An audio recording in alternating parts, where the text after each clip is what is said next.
We are back with you live once again on another Johnny Torch live broadcast. Torch News Roundup number 139 today for you lucky people. Our 160th live broadcast. 160! Can you believe it? We've been at it for so long. But, yeah, I didn't do a live broadcast last week. There really isn't a whole lot of news. I think everybody takes the summer off, and there really isn't nothing to talk about. I mean, maybe there's some stuff to talk about, but I don't know. It just doesn't interest me a whole lot. I meant to check out what's going on with the new Picard show, because I know there's been, like, tidbits floating around about that, but they're really nothing to get my attention, and I'm probably not going to get CBS All Access or whatever anyway to get that show. So it's kind of another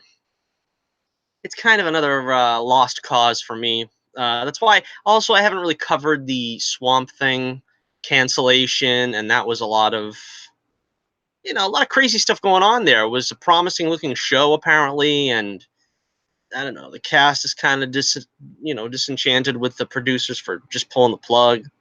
But anyway, before we get into the news portion of the show, I want to welcome everybody in. Thank you for joining us here on a very hot and muggy Saturday at the end of June. The only way to spend your Saturday here with us on the Torch News Roundup, Johnny Torch Live. And probably not a whole lot to talk about, as I said today, but we didn't do a broadcast last week.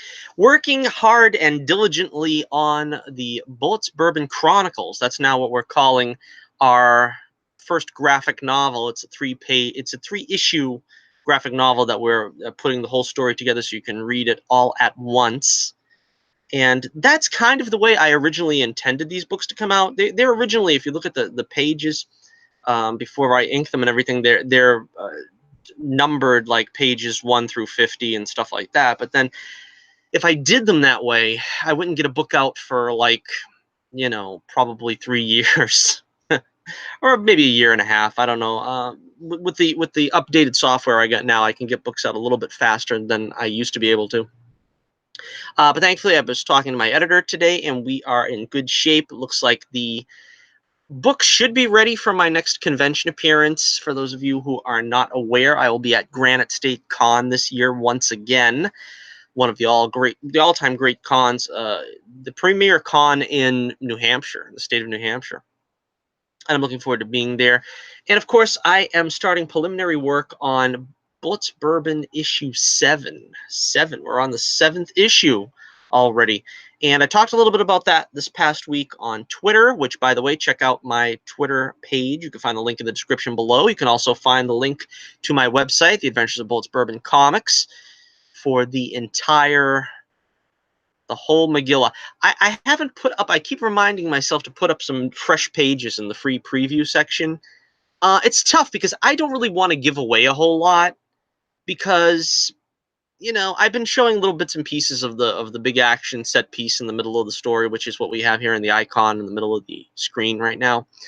And I showed some scenes from the big fight at the end, the big boss battle, so to speak. But, I don't really want to blow the secrets. I don't want to give it all away. So trust me, I've shown about as much as I can. I might try to get another free preview up that'll show maybe a few different pages. But definitely check this out. Check my link in the description below, and make sure you check out the new, because this remastering project, a lot of work, but it really, really feels like it's going to pay off. I put a lot of work into remastering it, making sure the colors look better than ever, making sure that any spelling errors that's the bane of my existence. I always find some kind of, not necessarily always spelling, but grammatical error that I have to address. All of it has been taken care of. So if you really want the most optimum, experience with the Bullets Bourbon comics, you're going to check out Bullets Bourbon Chronicles. And I really didn't know how to number this, because this is technically the second in the series, the second of the Chronicles. I'm going to do the first 3 issues, but that's going to take some time because I spent 2 months doing the first graphic novel here with the past 3 issues that we put out, which didn't need nearly as much work. So now that we're going to need a lot of work on the first 3 issues to remaster them, it's going to take some time, and I'm sort of treating it as a weekend project. I tackled about 3/4 of a page today, and going to get to more of that coming up. Also, I wanted to talk about, I've got this blurb on my, you probably can't see it, but on my screen it says Hangouts on Air is going away August 1st. So again, YouTube are going to screw me by trying to change things with the format. That's what got me in trouble with when they took away the putting together clips and stuff, and you can't do that. You got to get your own software. That's when the the scripted videos went away for me anyway. So I don't know. I'm afraid. I don't know if this new format, now that Hangouts on the Air is going, am I going to be able to hang with whatever they're doing for streaming, whatever passes for streaming on YouTube. If you have any ideas about what it's going to be like, be sure and pass them on to me, because I don't know exactly what's going to be, and I really don't want to learn a whole new system. Hopefully it's just as simple as this is, which is basically just snapping a few buttons and we go live. I mean, that's basically the way I do it, because it's the simplest way for me to get a news roundup going. We did this show originally with just clips, and I would just do a quick 10-minute news roundup. But it's fun this way because I do get the occasional chat room guest, which, let me see, I got the chat room open just in case. So if anybody has any questions whatsoever, any topics you want me to cover that I haven't covered, or anything in general, within reason, I'll be happy to talk about them. I know we're going long here with an opening segment, but we haven't done a video in about 2 weeks, so just going a little long here to sort of describe the situation, what's going on, what I've been up to. Working very hard in the book. Hopefully it'll be out soon, and it should be out definitely in time for the Granite State Con, so I'm looking forward to showing it off there and debuting it there. A lot of work coming out this year. I mean, all hands are industrious, it seems like, on Bullets Bourbon. So, get on that train now while it's still just pulling out of the station, and you're going to be in for some real fun and games that are coming up in the series if you stick with it. As I said before, I hinted at this before on Twitter, as well as I think on YouTube, but we've got the next story coming up where we introduce Carrot Top's father, Parsnip Top, who is the Don of a criminal organization, a crime family.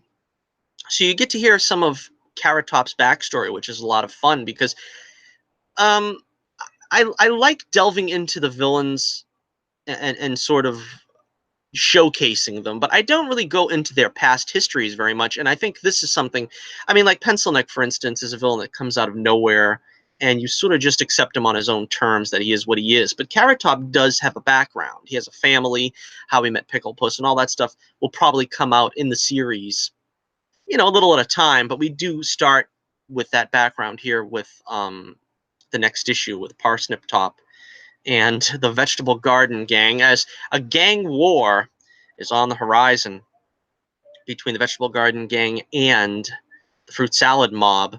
So as you can well imagine, we've got quite a number of interesting looking villains who are going to take center stage, and I can't wait to show them to you. And once I get some of the images finished, I'm in the middle of inking it now, and then we've got some coloring to do. I'll put some of those images up in preparation. All right, so one last item of business I'd like to get to here, and I'm sure if you haven't fast forwarded past this whole opening intro, God bless you for being here. But please take some time to hit that like button, smash the subscribe button if you haven't already. We'd like to get to 100 subscribers. And we made some progress, but we want to get to 100 subs by the end of the year. Believe it or not, 2019 is half over. So get at least 8 of your friends, if you're already subscribed, 7 of your friends, and subscribe, and get us to that 100 subscriber mark. Also hit that like button, because we want to see this show get, promoted in the algorithms or whatever. Got a couple of likes on our last video. I am extremely grateful for those of you who leave likes. And again, like I said, I'm an affable host. If you have any questions or topics you want me to talk about on the news roundup, leave them in the chat, leave them in the comments down below, and I will read each and every one of them and address each and every one of them while it's still feasible to do so. I know if there are some guys out there that get a ton of comments, and it gets hard to answer every comment, but as it stands now, not a problem. My beverage of choice today is water with a little apple cider vinegar. It's an acquired taste, but it doesn't bother me. A lot of people don't like that taste. I can handle it. I can deal with it. We're good. We're good. Okay, so yeah, that's the end of the spiel. That's the end of the spiel. And let's get on to, let's see, some of the topics we have for you today. Let's see. All right.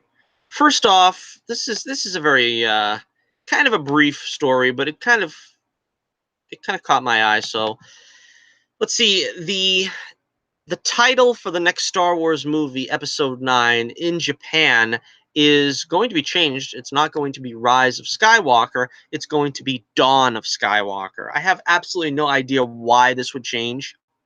The story comes from Star Wars Stuff on Twitter, at Star Wars Stuff.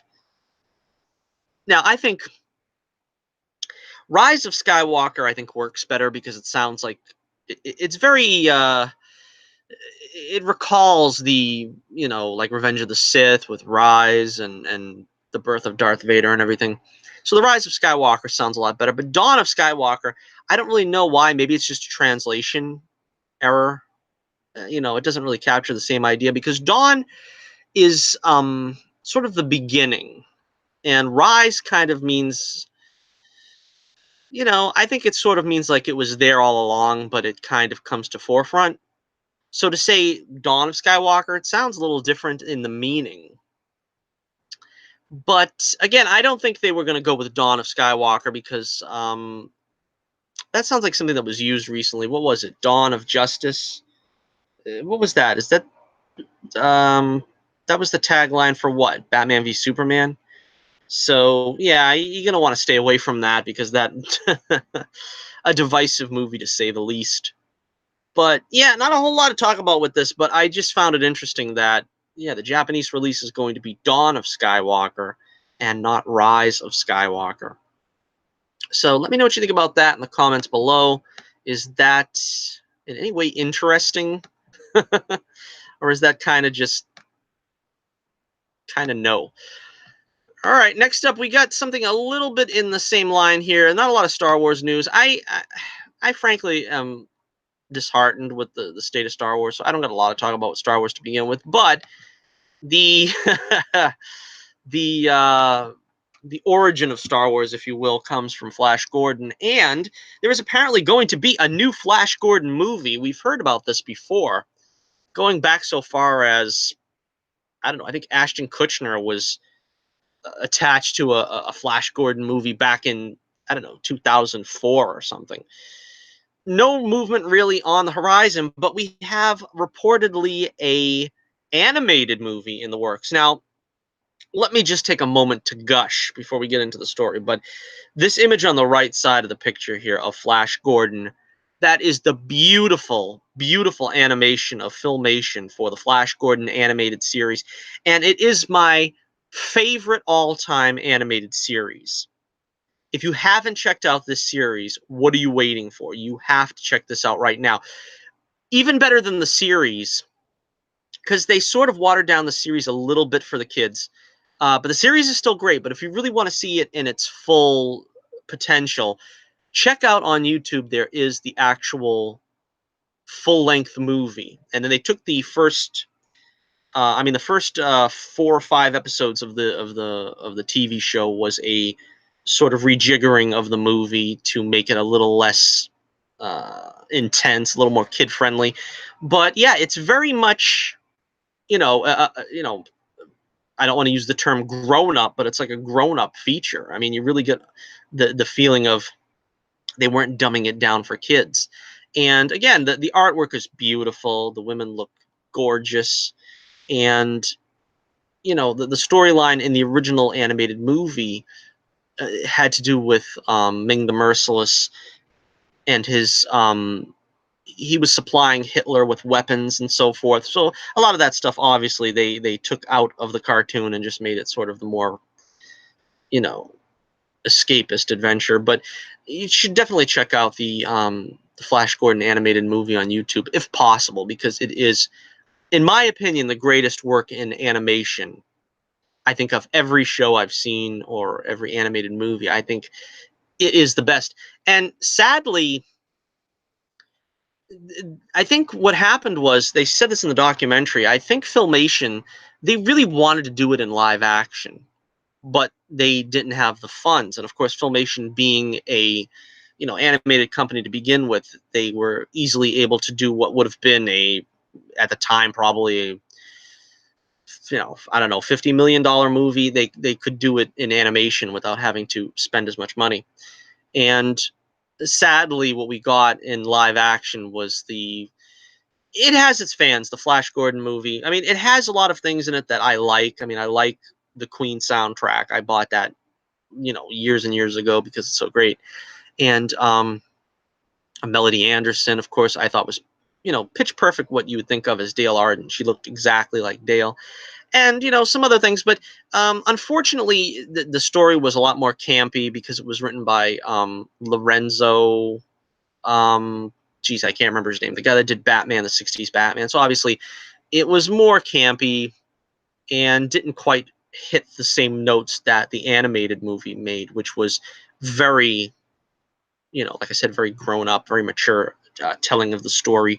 And, and they did a lot of things that they really didn't do in the live action movie, with stuff like Fun, The Lion Man. They could do a lot more stuff than they ultimately did in the live action film. But lest I get too sidetracked, let's talk about the story itself here. They're apparently going to do a animated movie with Taika Waititi, as you can see here, directing. Now, this is an interesting choice because, as I just mentioned, the downfall basically of Flash Gordon in live action was that it was much more tongue-in-cheek. It was camp.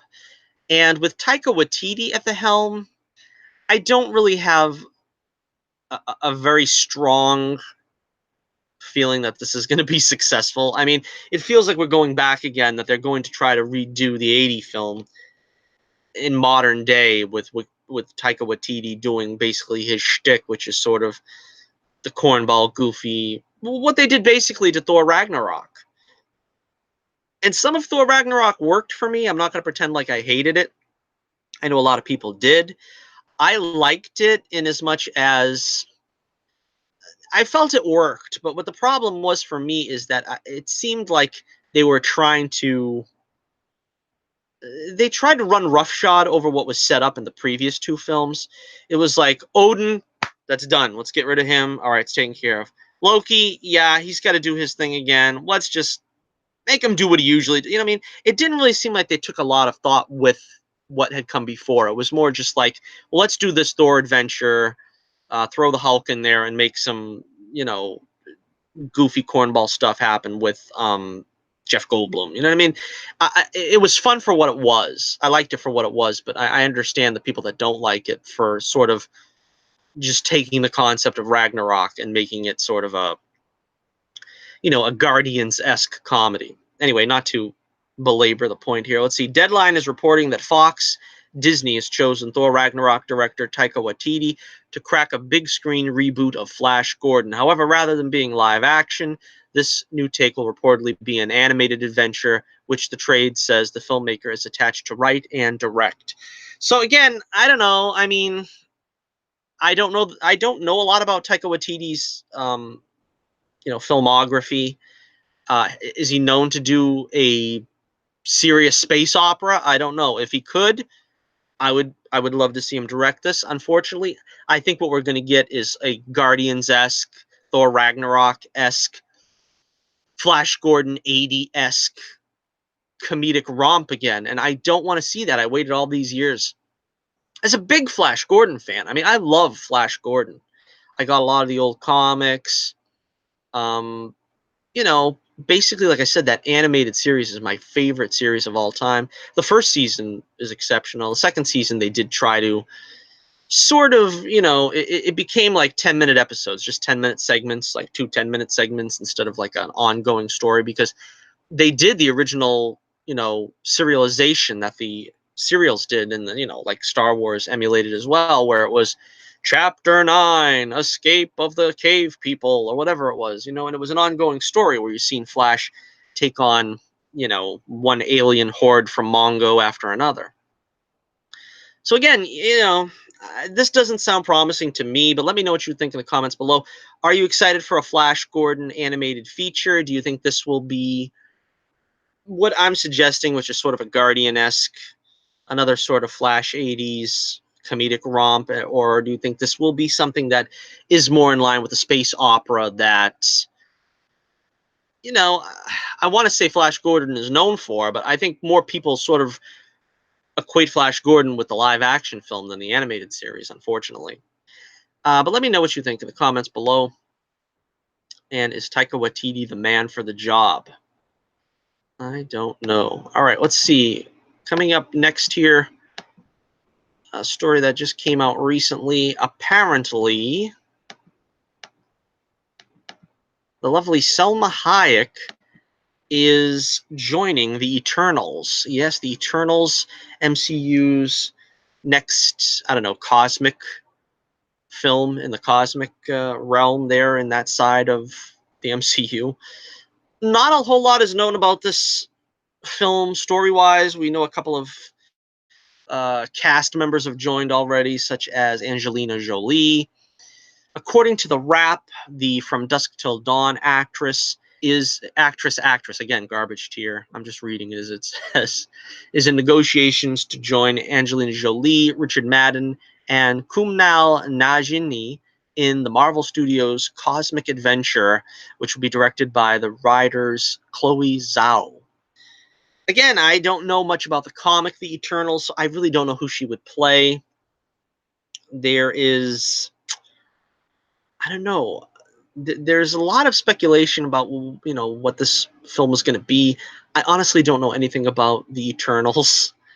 Salma Hayek, yeah, solid actress. I imagine she's going to bring something to the film. But apart from that, I got nothing to say on this topic. What do you think? Anybody have any reaction in the comments below? Who is she playing? I have no idea. Maybe it's a new character. It could be the character we see to the right of the screen here behind her. I don't know who that character is. I got to brush up on the Eternals, but again, I don't know. I was never really into the cosmic side of Marvel, so these films sort of leave me in the dark, sort of like Guardians did. And it was a surprise to me. It came out and it was, really good. So anything is possible. All right, next up, let's see. Here's a more well-known character. And apparently there is some rumor going around now that Spider-Man Far From Home is only weeks away. I think it's only a week away now. It's a week away. Of course, I'll be seeing it after the 4th weekend, so I probably have a video for you, probably say the Wednesday after it comes out, after the 4th of July, so probably about a week after. That's when I'll be able to see it. But there is already rumors, news, scuttlebutt of a possible team-up or, adversarial relationship between Tom Hardy's Venom, Venom. I'm getting Venom and Bane confused. Oh, man, you could tell I've had it. Tom Hardy's Venom and Tom Holland's Spider-Man. And this could be a potential crossover from the Sony division because Sony is handling Venom for some reason. I don't really know why Sony is doing this. They're already making Morbius, a solo Morbius movie, and supposedly the Black Cat movie is still in the works. Black Cat, Silver Sable. So, I think it only makes sense that if you do solo movies with these villains that you have to pair them up or cross them over or have them do battle with Spider-Man at some point. Why Kevin Feige would allow them to sort of make these movies on their own as they want and then sort of smush them in the MCU is anybody's guess. Maybe there is a line of thought that maybe Tom Holland Spider-Man would cross over into the Sony films and they would use him in the Sony films, and it wouldn't be considered an MCU film, but it would still be tentatively using the same continuity. I don't know. I like the idea. Obviously, I liked the Venom movie. I liked Tom Hardy as Venom. I liked Tom Holland as Spider-Man, but they can't do any more really to ruin Spider-Man for me at this point. I think that I honestly don't like what they've done with him, and I'm not going to belabor that point. I'm sure we'll be talking about that more once I have to go see Far From Home, but I would love to see this. I would love to see Tom Hardy and Tom Holland. Let's see. John Watts talks about this. That's the reason why we got this story. John Watts said, "I found Venom to be." He's talking about the movie. "I found Venom to be so funny, and I thought Tom Hardy was great. So I don't know what they're. I don't know that they are so different. I think you put these two Toms together, and you're going to see something pretty special." So apparently, John Watts is for it, the director of the two Spider-Man films. I've heard that Tom Holland is for it. I don't see why Tom Hardy wouldn't be for it. So this could be just, this could be minor setup that they're trying to get people, acclimated to the idea that they're going to cross over Tom Holland with Tom Hardy. And before I confuse myself any further, we'll move on. But what do you think? Do you want to see Tom Hardy and Tom Holland together in a film as Spider-Man versus Venom, or as Spider-Man and Venom as partners? Let me know what you think in the comments below. And yeah, I think it's going to be a good idea. I think it's fun. If you want to see these guys in live action, you want to see them going off against each other. All right, next up, we've got some photos here, some images, some on-set snaps, as they say, of the Black Widow movie. And I always pass these on whenever I find them. So this is on the set of Black Widow. Let's see, the most recent information we got here is Variety reports that, let's see, I lost. I hate when I do this. I lost when I took the information and I put it in my notes. I lost the title, so I can't remember the guy's name. Let me look it up. You look at this. You look at Scarlett Johansson here for a second, and I'll try to look it up. Let me see. What's the name of the guy? You know this guy. He was in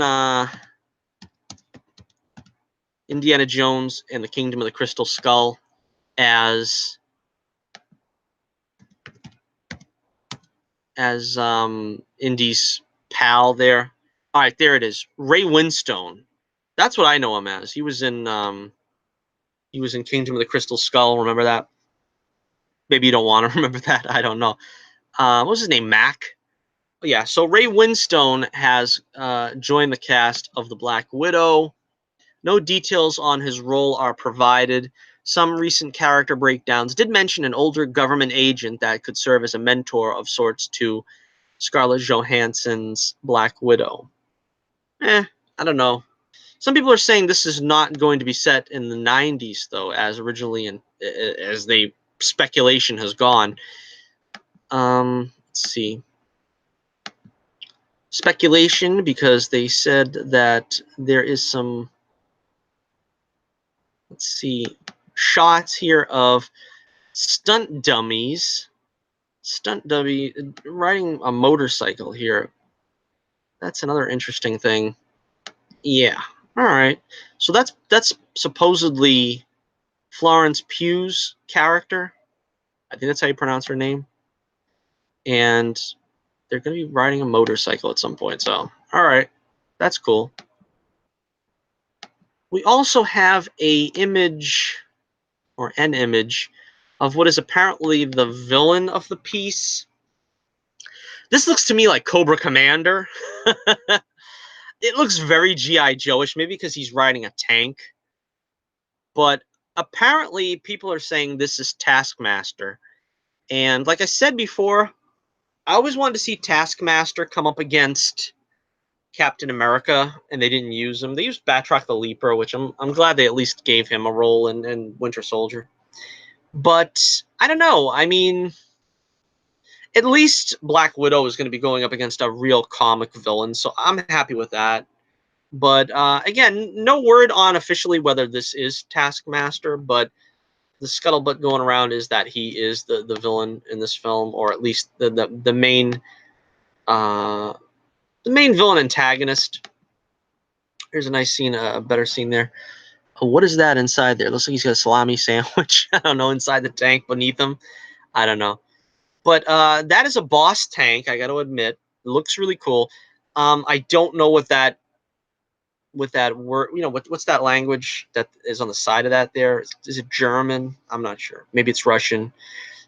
They're shooting in Budapest, I think, which is, obviously one of the throwaway lines in Avengers was Budapest, and some people are saying that this still could be a prequel and having flashbacks and flash forwards to what was originally described as being set in the Civil War era, like between Civil War and Infinity War. It's a shot from the back. You see the guy's got a backpack and stuff. Looks nothing like Taskmaster. If this is in fact Taskmaster, I hope he does have a better costume at some point.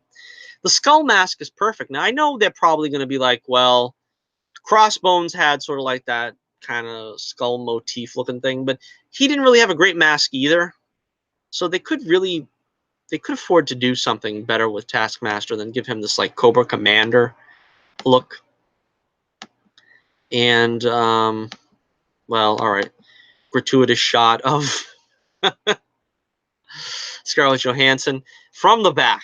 But that's about it. That's what we got for snaps from the set of Black Widow, the motion picture. Due out, I believe, next year. I believe it's next year. Let me see. Yeah, so that's about it. All right, so let me know what you think in the comments below. You're looking forward to this. This is another different hairdo for Scarlett Johansson here. I don't think we've ever seen that in the movies. Black Widow having sort of a braided ponytail or something. I guess that's what you would call it. But yeah, let me know what you think in the comments below for Black Widow the movie. I am eagerly looking forward to that one, but I'm still very dubious as to how they're gonna pull it off. I don't know. I just hope it's not going to be like an SJW fest. They can't get away with that with Black Widow, and I'm afraid they're going to squash her into that box. I'm definitely afraid that's what they're going to do with her. All right, let's move on here. I originally wasn't going to cover the story, but again, we don't have a whole lot to talk about, so let's talk about little Morgan Stark. Is that what her name was? Yeah. Little Lexi Rabe. Or Rob. I don't know. I'm Italian. Looks like Robbie to me. I don't know. You got it, the broccoli Rob. I don't know. But anyhow, there was some controversy going on with this little lady. It seemed like much to do about nothing, and I didn't really want to talk about it. But we'll talk about it because, like I said, we don't really have a whole lot to talk about. Lexi took to, I think, Instagram. I don't have too many notes on this either, and she basically pleaded her case not to harass or bully her and her family. And I'll read what the transcript says here in her little video. She says, "Hi, I'm Lexi Robb, and I'm only 7 years old. And I mess up sometimes, so my mom and dad give me tons of talking tos and timeouts. Believe me. And if I go anywhere and I'm acting a little silly or messed up or anything like that, I'm just 7 years old. Please don't bully my family or me. Bye, love you 3000. That's her catchphrase from the film. Now, I really don't know a whole lot about this. Apparently, I guess she's acting up as a 7-year-old is wont to do in public when fans come over, I guess. And I've heard, I don't know, this wasn't part of the story, but I've heard, I guess there's some speculation that the parents aren't letting her sign autographs. Or it's possible that maybe she just doesn't want to sign autographs. I honestly have to question going up to a 7-year-old in public and trying to get an autograph. To be honest with you, I'm not sure if that's something I would do.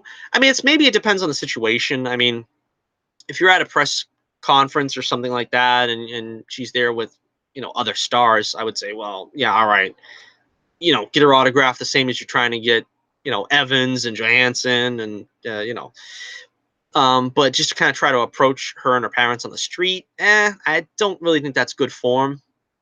So I don't know. Apparently, she acts up in public as a 7-year-old is wont to do, and apparently people are bullying her because of this, and I guess taking her parents to the woodshed as well, saying that it's unacceptable. I don't understand really, and that's why I should have done more research on this, I suppose. But like I said, from what I hear, I think it has to do with people approaching the family for autographs. And I guess, when you approach a 7-year-old for an autograph and they don't comply with kind of the way you want them to, or hope that they would, you can't be dissing her or her family for the reaction. You know what I mean?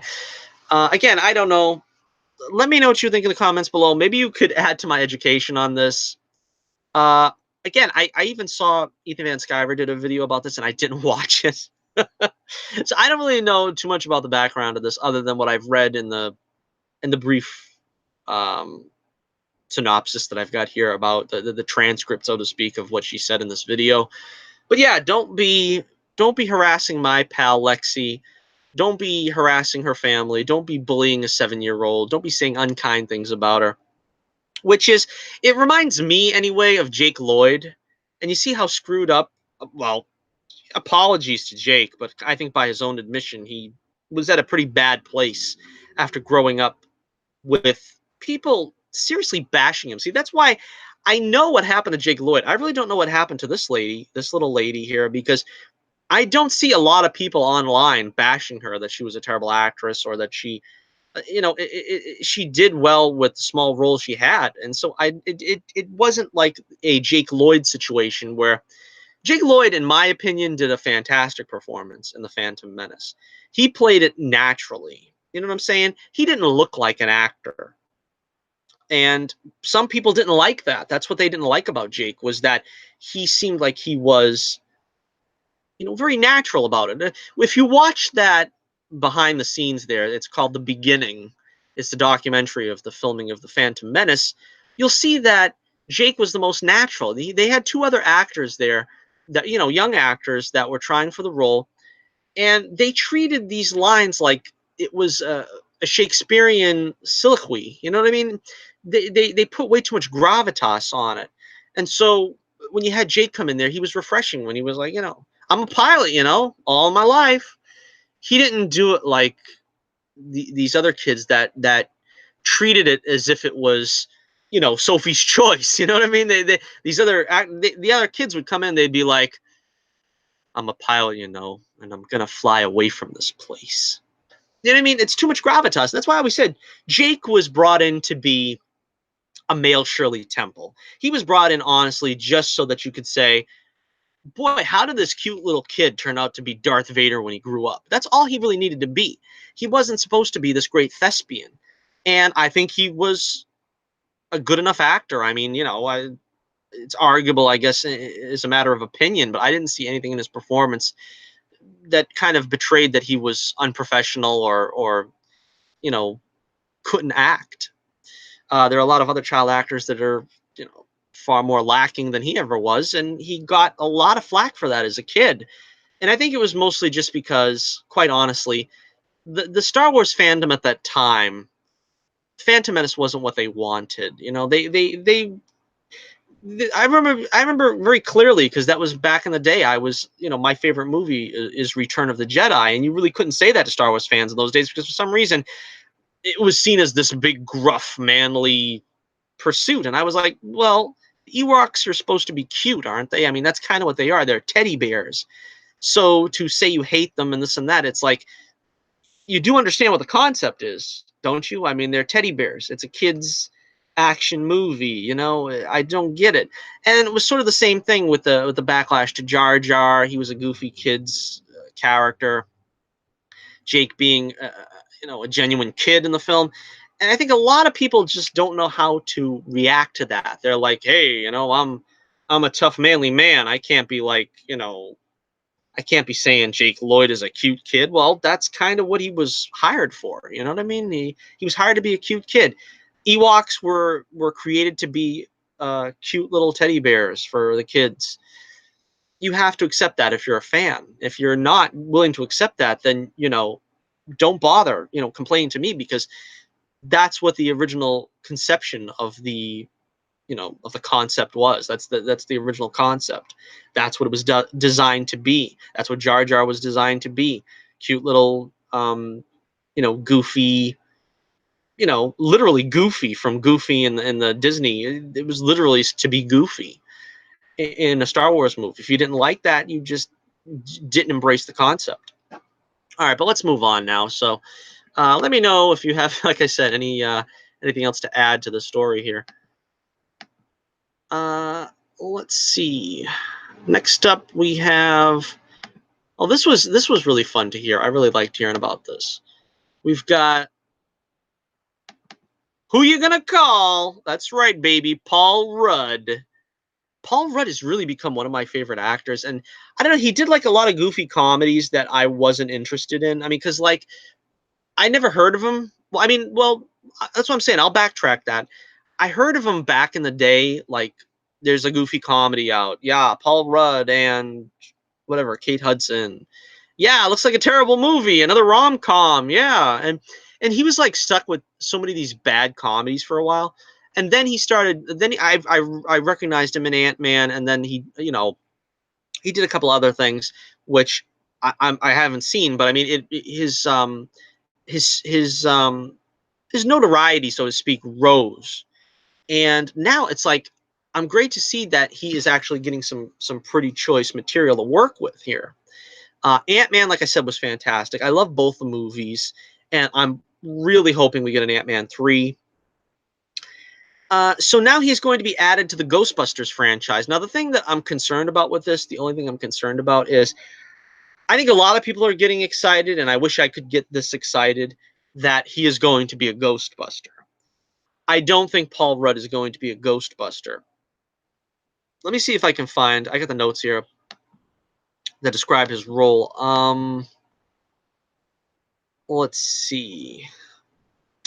Plot details are being kept under wraps, but the film is said to follow a younger cast of ghost-busting heroes as they battle a new paranormal threat to the world. A single mother and her family will be at the center of the story, with Carrie Coon from Avengers Infinity War playing the mother, Finn Wolfhard from Stranger Things playing her son, and McKenna Grace from Captain Marvel playing her daughter.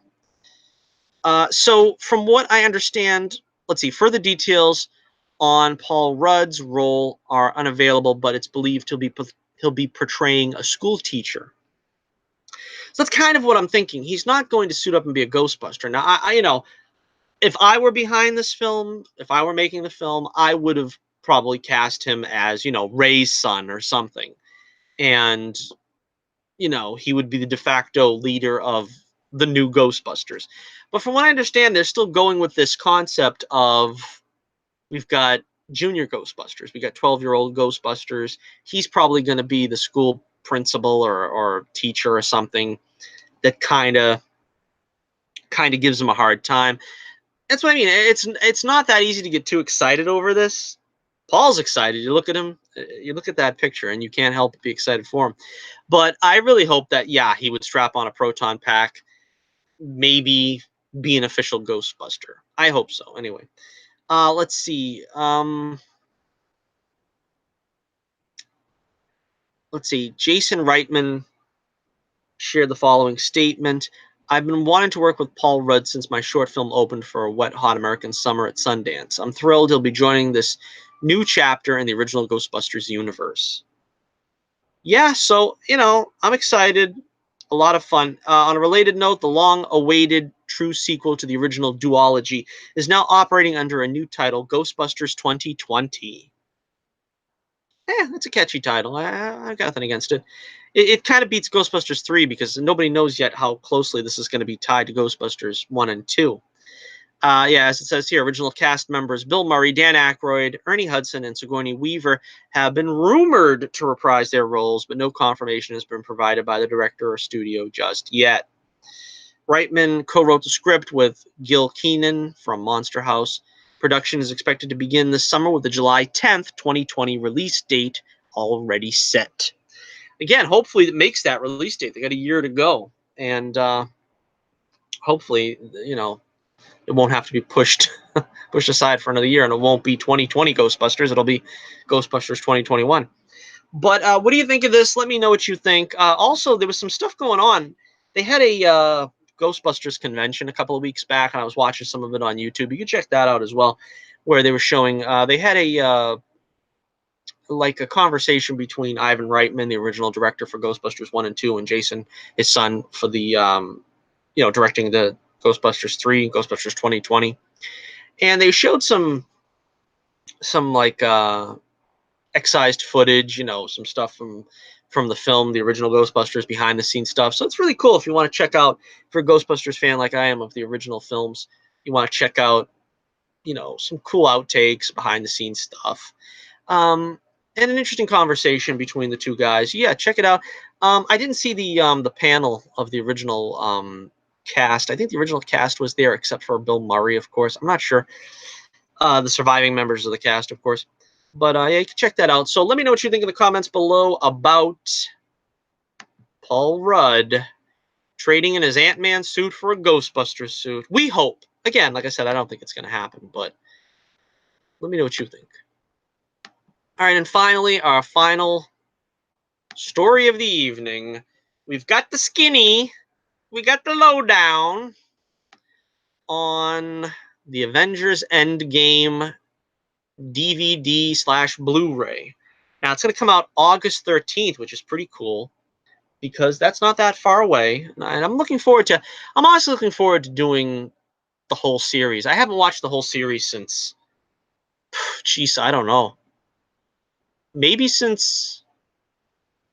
probably since Doctor Strange came out. I think it was the last time I like binged the whole series. I didn't see it with I don't think I've seen it with Spider-Man Homecoming, and I definitely didn't see it with Black Panther. I know that much. So I want to see it when it's all in a row like that. That'll be fun. It's like binging for like a month now at this point. There's so many movies. All right, so let's see. The Avengers Endgame, let's see. The digital exclusive comes with, these are all the extras, by the way. We're going to read all the extras that are on the DVDs. You're going to be surprised. I guess you can cut out now. Thank you for joining us. But this is all the stuff that's going to be on the DVD and the Blu-ray. For the digital exclusive, Steve and Peggy, One Last Dance, explore Captain America and Peggy Carter's bond forged in moments from previous films that lead to a momentous choice in Avengers Endgame. So that sounds interesting. But again, I really didn't like that ending. So I don't know if I really needed to see that anyway on the digital, because I'm probably not going to get the digital. I'm going to just get the Blu-ray. But so maybe I didn't need that anyway. I don't know. Remembering Stan Lee. This is for the digital and Blu-ray. Remembering Stan Lee. Filmmakers and cast honor the great Stan Lee in a fond look back at his MCU movie cameos. Setting the tone, casting Robert Downey Jr. Hear the tale of how Robert Downey Jr. was cast as Tony Stark in the original Iron Man and launched the MCU. That's fun. I like the behind-the-scenes stuff like that, when they do like these little docus. A Man Out of Time, creating Captain America. Trace the evolution of Captain America with those who helped shape the look, feel, and character of this compelling hero. Black Widow, Whatever It Takes. Follow Black Widow's journey both within and outside the Avengers, including the challenges she faced and overcame along the way. Still feel like they did her dirty. What am I getting this Blu-ray again for? Brings back bad memories, maybe? I don't know. The Russo brothers, Journey to Endgame. See how Anthony and Joe Russo met the challenge of helming two of the biggest films in cinematic history back to back. Women of the MCU. MCU women share what it was like to join forces for the first time in an epic battle scene and to be part of such an historic ensemble. Bro Thor. His appearance has changed, but his heroism remains. Go behind the scenes to see how Bro Thor was created. Bro Thor. Get it? Brother. Bro Thor. Yeah. All right. 6 deleted scenes. Oh, this is what's got my attention now. 6 deleted scenes. Goji berries. This is what they're called. I have no idea what that means. Bombs on board. Suckiest army in the galaxy. I have no idea. That probably has something to do with maybe Guardians of the Galaxy, I imagine. Sounds like something Rocco would say. I don't know. You used to frickin' live here. Again, maybe that sounds more like a Rocket thing. I don't know. Tony and Howard, I guess there was more to that scene. And Avengers take a knee, which I hope has nothing to do with the national anthem. I can see Captain America kicking their butts if that's what happens. Yeah, he wouldn't allow that. It wouldn't get past him. So hopefully that's what it is. Maybe he's kicking the butts of all the people that takes a knee at a football sport. He gets up, goes out there, throws the shield, and whacks a bunch of those idiots until they get up. That's what I'd like to see. Gag reel, laugh along with the cast in this epic collection of flubs, goofs, and gaffes from the set. Those were always fun. Visionary intro by directors Joe and Anthony Russo, audio commentary by directors Anthony and Joe Russo, and writers Christopher Marcus and Stephen McFeely. Mr. McFeely, Speedy McFeely, Speedy Delivery. Yeah, so that's about it. And that sounds like a lot of cool stuff. I don't know. I mean, the cool thing about DCEU is when they do their videos, they usually put all the behind-the-scenes stuff on the DVD. This I'll have to get the Blu-ray to get all this stuff, all this schmutz. I mean, I'll probably pony up for it because it's like the last one, and I'm a completist, and I want to get the whole thing, and this and that. But honestly, I really wish they would put it on the DVD. You know, that's crazy. Why do I got to pay like an arm and a leg for the extra stuff? You should just put it on no matter what format it is. That kind of rubs me the wrong way. You know what I'm saying? It really does.